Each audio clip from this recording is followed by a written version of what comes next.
I see Julia Laurier has joined us, and Julia is one of our associate lawyers, and she's on maternity leave. So Julia, we thank you for joining us today and hope you and your new baby are doing well. I guess we'll start going now, and people are coming in. So why are we having these live streams? We're having the live streams basically so that we can keep in touch with the condominium community together and manage and keep connected, really. So we're going to hear, basically, it's an Ask Me Anything format, and I'm going to be asking all of the participants to type in their questions. We'll read out the questions and hopefully provide you with accurate answers. And if not, I'm sure that the people at home will certainly be typing in if there's any errors or omissions. So we don't have any questions yet. So I'm going to first of all mention to you that you have a subscribe button on your screen. If you'd like to click the subscribe button, and you'll be able to know more about our ongoing live streams. What we intend to do is we intend to do them on a weekly basis on Wednesdays at noon, and we'll do them until such time as we beat COVID-19. And if that's a long time, we'll be there for the entire community. And if it's a short time, we'll come back only by popular demand. So let's start here with the COVID-19 question handout, which we just forwarded to everybody on Tuesday. And I'm going to read some of the questions and some of the answers. Now, what these questions are from is condominium corporations that are calling us, and we keep hearing similar questions. And so we thought, for the benefit of everybody, we'd set out the questions and the answers. So here's a question.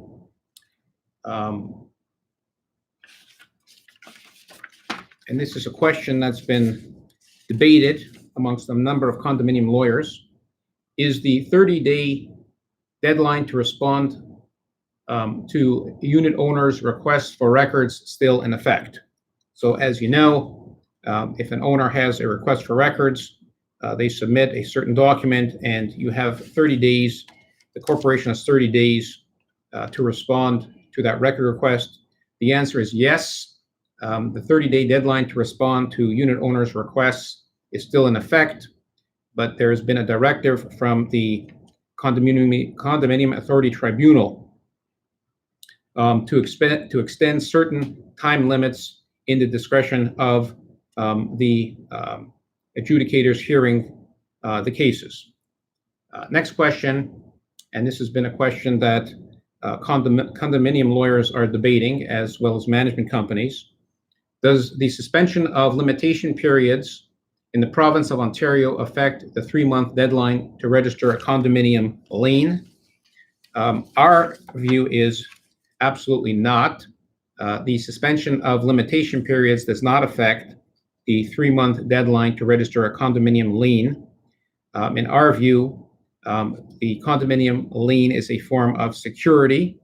It is not a court action. Court actions have the limitation period of 2 years, and that has been now suspended.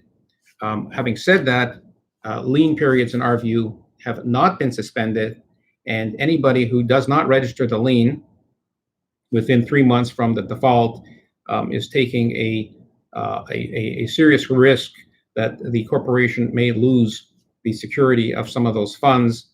And of course, the management companies would be taking even a greater risk because ultimately in the management contracts, the management companies are responsible for any losses incurred by not registering the liens on a timely basis.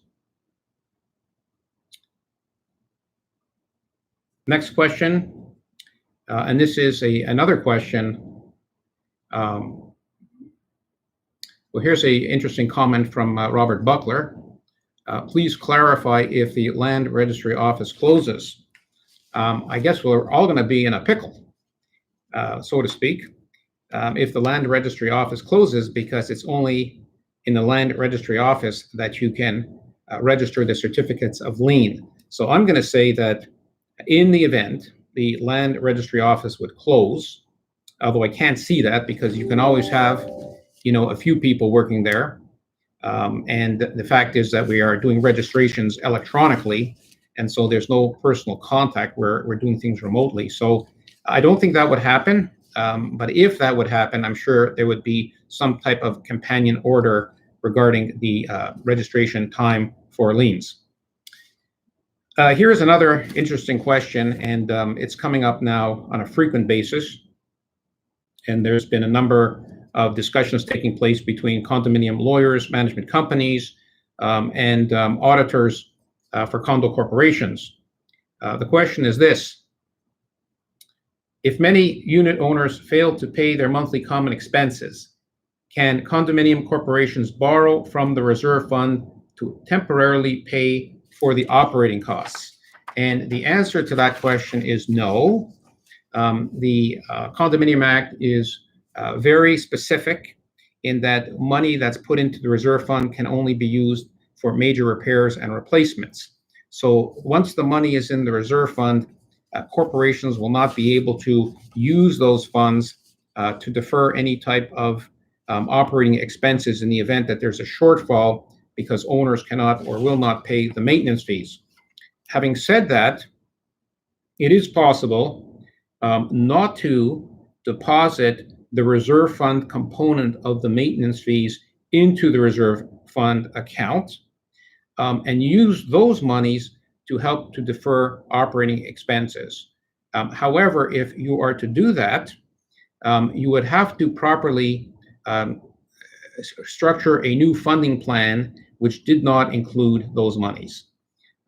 Another way to do this might be to use the monies prior to depositing them into the reserve fund account, but to ensure that those monies are replenished before the year end is over, and so you've topped up your fund to what it should be.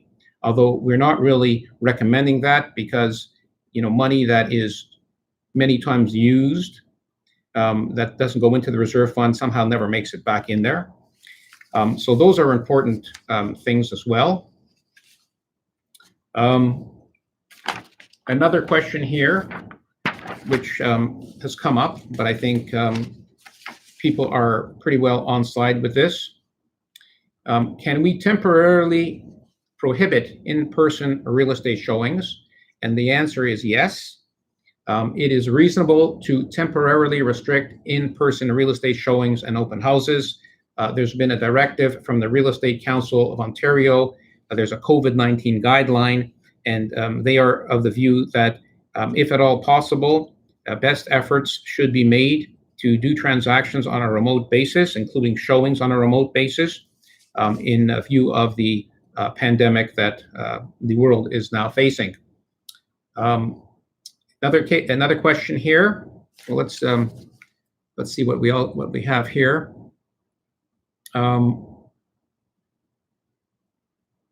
Brian Antman.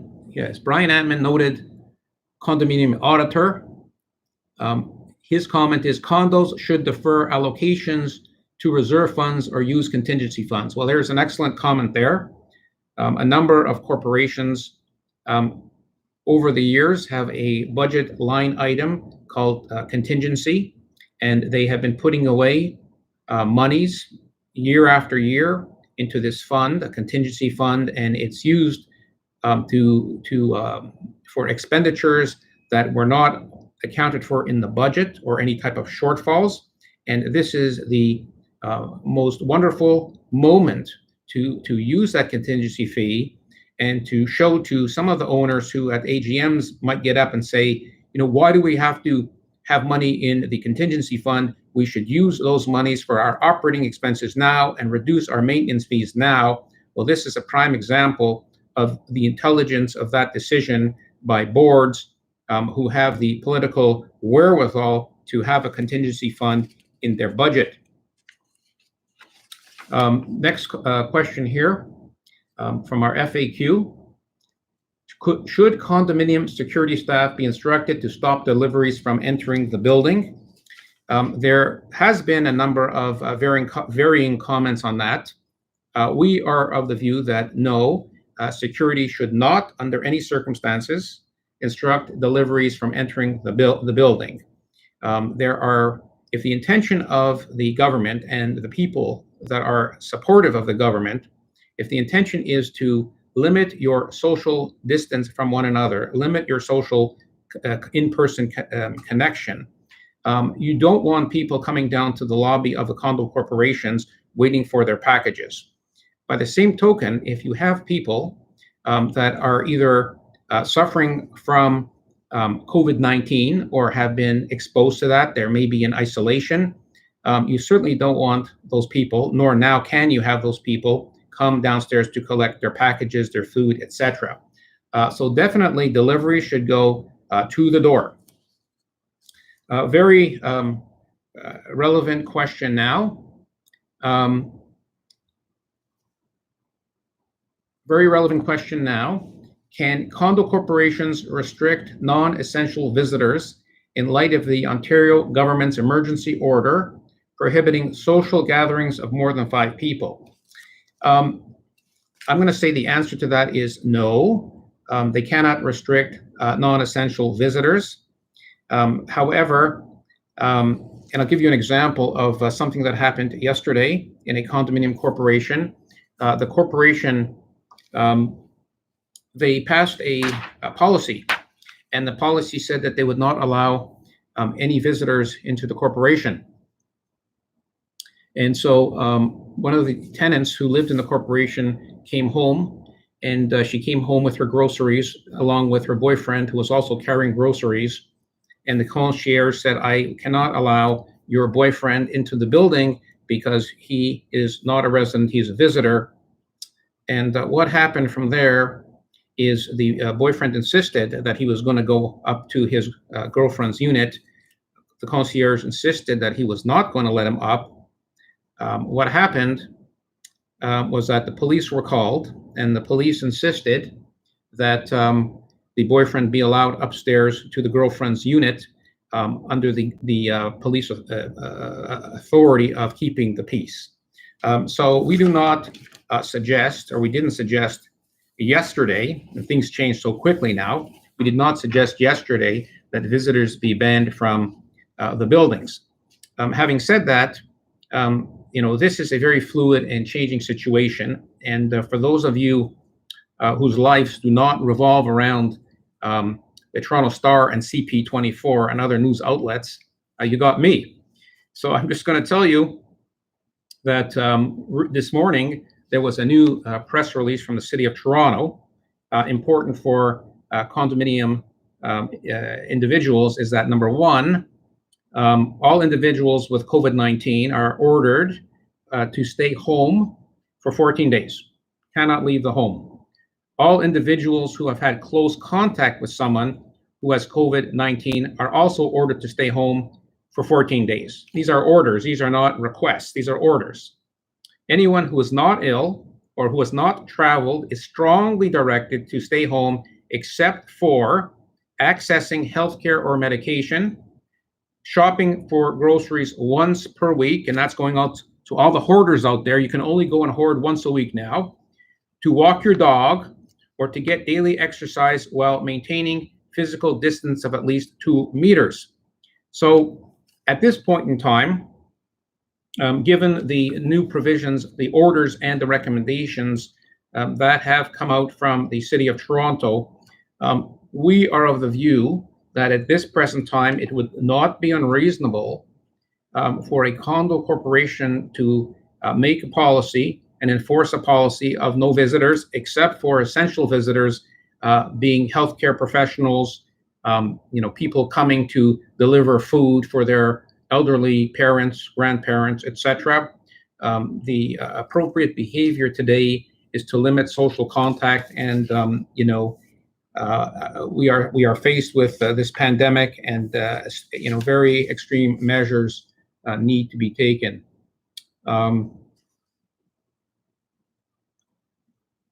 All right, next question here. Should condo corps restrict the maximum number of occupants in an elevator? And the answer should be yes, based on the size of your elevator, either 2 to 3 people. And I think that's something that needs to be enforced stringently by not only the concierge / management, but the owners themselves. If you are wanting to go into your elevator and you see that there's a group of people and it's uncomfortable, don't go in there. And if your elevator stops at a floor and you've got 2 or 3 people in there, I think you need to assert yourself and say, I'm sorry, the elevator is full. You need to take the next one. Another comment that is coming up frequently now has to do with can unit owners be entitled to a common expense deferral or rebate if the amenities are closed? And really and truly, the cost or the charge, the expense for the amenity is really a budget item.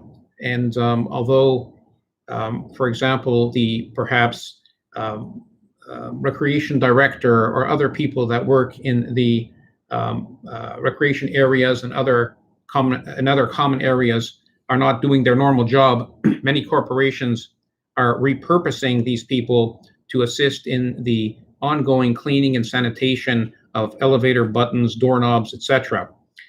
So once again, the fact that a amenity is closed is not going to automatically, or in any event, provide someone with a common expense rebate.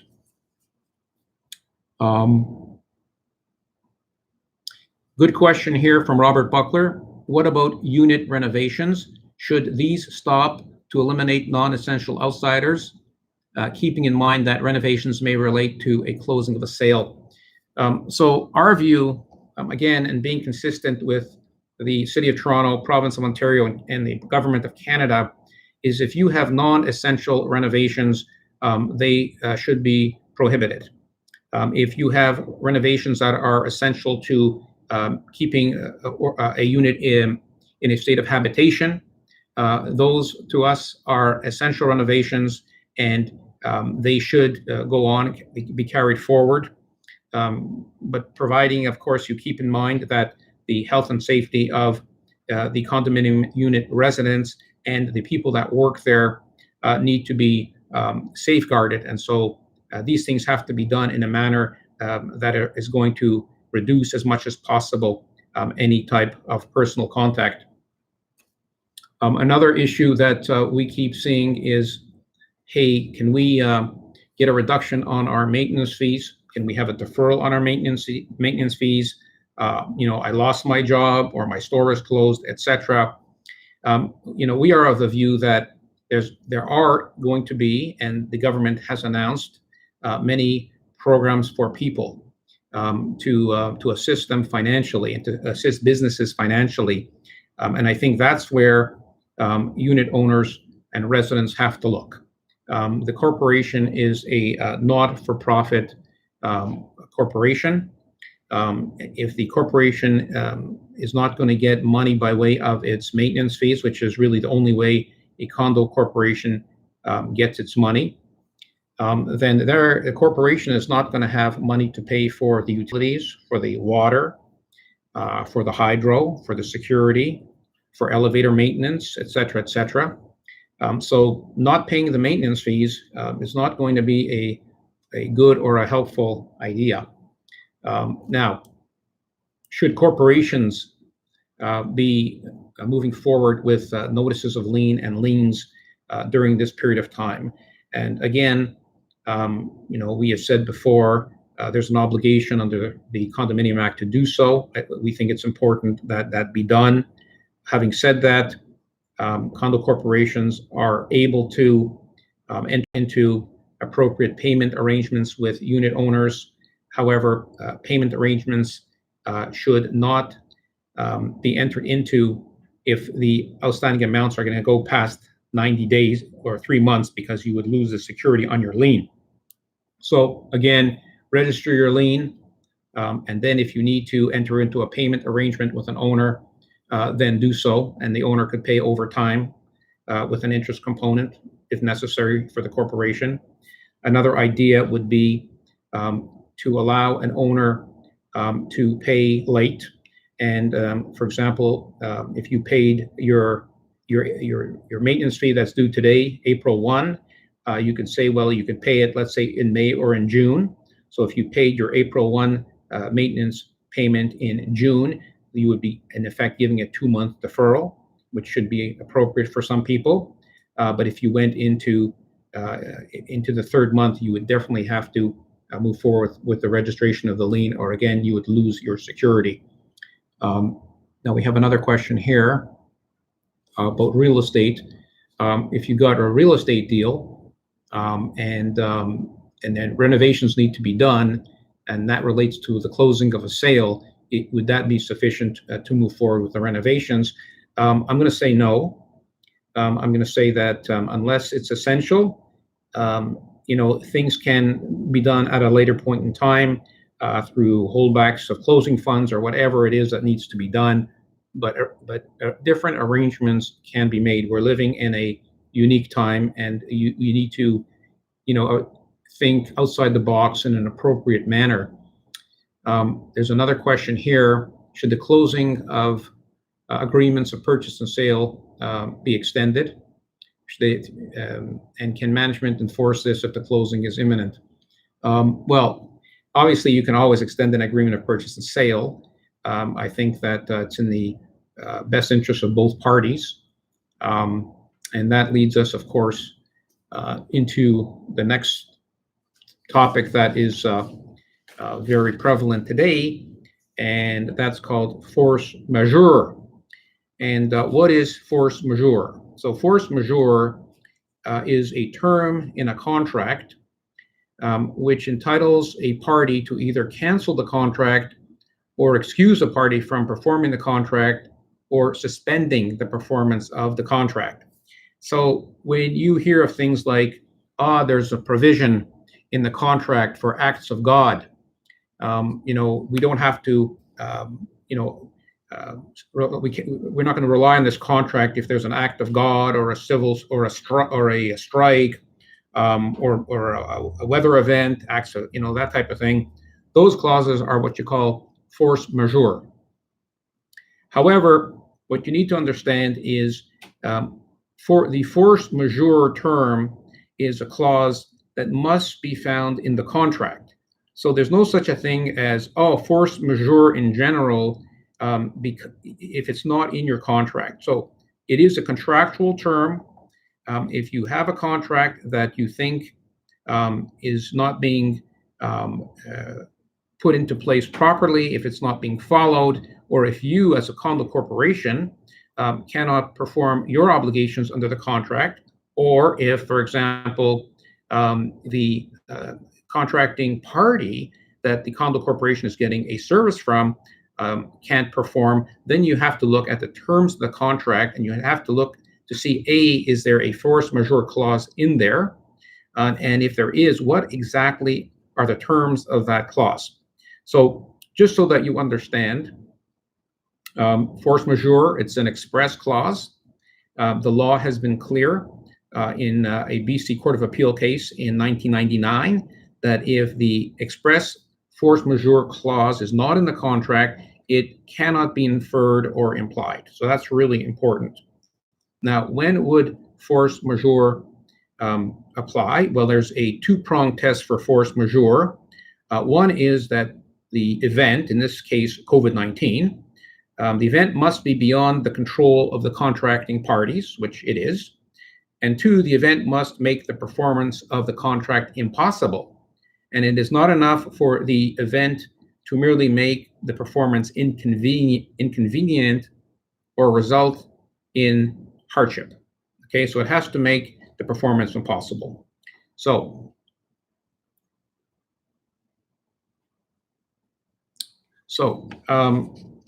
questions that we can relate here for condos. One is COVID-19 an event that may trigger the force majeure clause? And the answer obviously depends on the force majeure clause. You need to go to your contract and read it.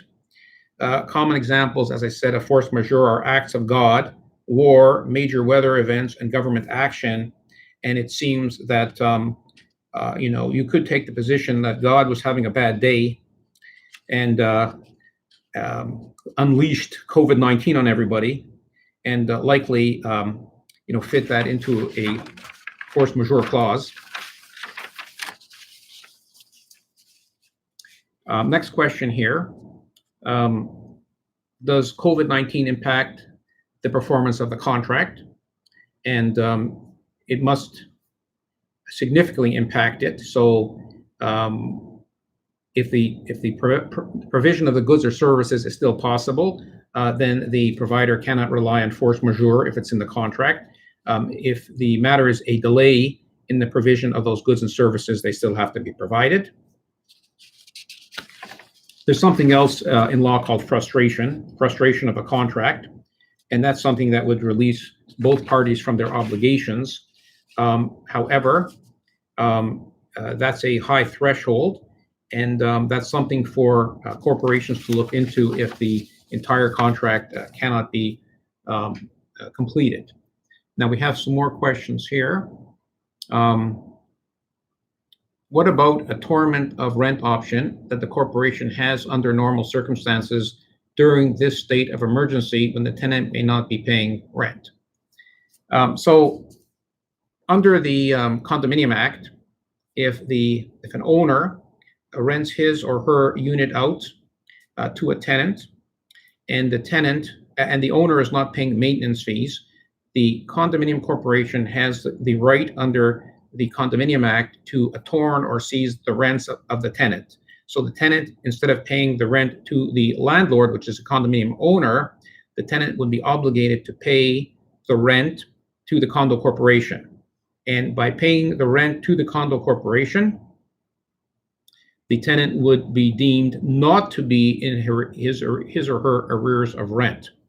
By the same token, if the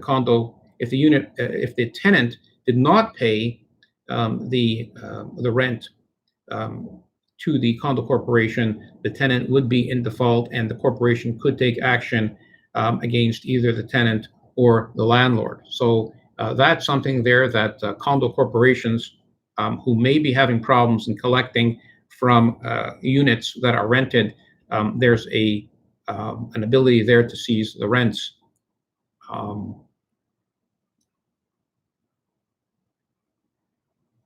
We have a question here from Ulana. If an owner has a firm offer from a buyer, dependent on the buyer's seeing the unit in person, is the board obliged to allow a showing? Well, at the present time, the orders to stay home are for people that have COVID-19 or people who are in isolation because they have been in close contact with someone with COVID-19. The rest of it is a very strong recommendation. So if you have a term in your agreement of purchase and sale that the prospective buyer must see the unit before closing, I would think that would be a special circumstance, and in that special circumstance, you could make proper arrangements with the concierge to have that person go up, see the unit, not have a social interaction, and leave. I think that would be fine. There's a question here from Fabio. Can you clarify the Tarion warranty for new buildings has been canceled or extended for a period? Well, Tarion, as you know, is the warranty program for new construction. What Tarion has done is that they have temporarily suspended certain of their filing deadlines. They are suggesting that everybody still try to do their filings and comply with the time deadlines, but some of those deadlines are now being extended, and including pre-delivery inspections on new homes, because obviously people don't want to go to see the home and nobody wants the social interaction. So that's something that Tarion has suggested, that as soon as people move into their new homes, they take a look at the state of construction, and if there are any deficiencies, they take pictures, and Tarion will work with, new buyers and, condo corporations of new projects to alleviate any hardship for these type of deadlines. Now, just to make sure that you're all going to get your money's worth for this seminar, for this live stream, many people have, of course, now been postponing their AGMs, their annual general meetings. As you know, annual general meetings have to be held within 6 months of the year end of the corporation. And, those AGMs that were supposed to be held in March and April, have been canceled. People don't want to, did not want to, all be in the same room. How terrible would that have been, and inconsistent with what everybody's trying to do. And so the question has become, should we move forward with our AGM through a different type of medium? Should we do it remotely? And our view has been that the condominium allows owners to attend the AGM, allows owners to ask questions of the auditor, and not every owner is equipped or amenable to handle a remote meeting. So our advice has been postpone all the meetings. Now, of course, with the government moving forward with a mandate that meetings of more than 5 people are prohibited, you could not in any event have your AGM. So the question is, when can you have it? And there is a good answer for that, not 100%, but I will tell you that a new regulation came out, and the regulation came out under the Emergency Management and Civil Protection Act, and that's the act by which all of these orders are coming out. And this order that came out deals with corporations, for-profit corporations. And many of you will know that if you look at the for-profit corporations, the law, you have the Ontario Business Corporations Act and the Canada Business Corporations Act. And if you look at the Condominium Act, you will see many of the governance provisions that are in the Ontario Business Corporations Act and the Canada Business Corporations Act are very, very similar to the Condo Act provisions. And so if you need guidance for corporate governance in the condominium milieu, many times you might want to look to what's happening in these various corporations acts that deal with businesses. And so recently, being like a few days ago, that's recent. I guess that's not recent in light of what's going on, because as I'm talking to you, the law can change, as it has. But the regulation has come out, the order has come out that for annual general meetings for business corporations, of course, they have also postponed their meetings. So the order has come out to say that the meeting of shareholders and members for the election of directors, meetings will be required to be held in 2020 and shall be held no later than the 90th day after the day the emergency is terminated. So I'm going to assume, and I think safely, that condo corporations will be following suit, and maybe there may be an order to this effect, that AGMs will be held, shall be held, no later than the 90th day after the day the emergency is terminated. So I'm going to suggest that we look to that for guidance, and I think likely that is what is going to be happening. We have some more questions here. Jean Lewis, thank you. Residents want to take spin bikes from the gym to go home. Other than flat no, what would be your recommendation to allow? Waiver, poll the residents prior to ensure everyone has the opportunity. Unfortunately, I'm going to say a flat no, and an even flatter no. I don't think the corporation wants to be in a situation where, you are lending out the fitness equipment. The fitness equipment will then have to be sanitized. People will be using it, without being graphic, but there will be certain bodily fluids, on these bikes from sweating, etc. And then you've got to do the sanitizing thing, and then who's going to sanitize it, and is it sanitized properly? It's just not a good idea. It's one of those things that may sound good in practice, but it's not good in reality, but it's probably not even good the way it sounds. So I would say definitely not. So we have those questions there. And, I think bottom line here is everybody needs to use common sense, and everybody needs to understand that we want to isolate or limit our social interactions. Much easier to do in townhomes, much harder to do in high-rise buildings. I will tell you that one of the corporations that we represent, the board thought long and hard, and they have their downtown condo with many, many units, probably around 1,500 units, and the board thought long and hard what it should do in light of the pandemic, in light of the requests from the City of Toronto to limit social interaction, and thought, what should they do in their building given the excessive amount of short-term rental activity.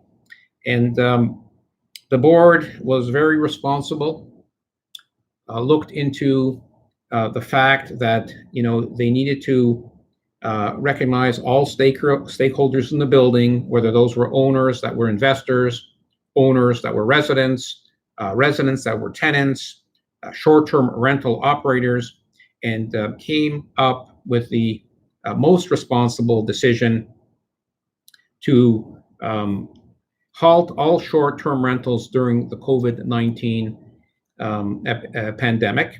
That's what they did. I'm proud to say that this was a morally responsible and obviously legally defensible position. Since that corporation has done that, others have now followed suit. And I think that, everybody needs to work together. This is not the time to be doing short-term rentals. It is not the time to start marketing your building as we no longer do short-term rentals because, maybe the tourists are not coming to town. It's not appropriate now to then say, oh, we have a great business opportunity. We'll turn our condo into a hospital. No, there's going to be specific places where people that are suffering from COVID-19 can go and live, and others who need appropriate a place to stay. It's the turning your condo into a hospice where there's a sickness and the spreading of viruses may make economic sense for some short-term rental operators, but certainly doesn't make moral sense for the people that live in the building. Question here, what about online services offering virtual meetings, including AGMs, for which they have received legal advice stating that virtual meetings are valid? I am not in favor, but you are the lawyer. Look, unless there's something in your condo corporation documents that say you cannot do it, you should be able to have a virtual meeting. Again, our view is that owners do have a right to attend, and they do have the right to attend in person.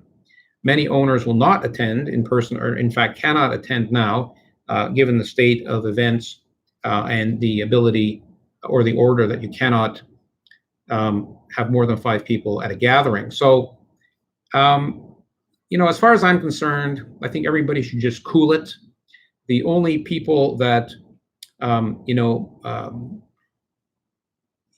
that want to have AGM now, I mean, there's no reason that you cannot put it, you cannot put it forward and have it at a time when this is over, and people can go and be safe.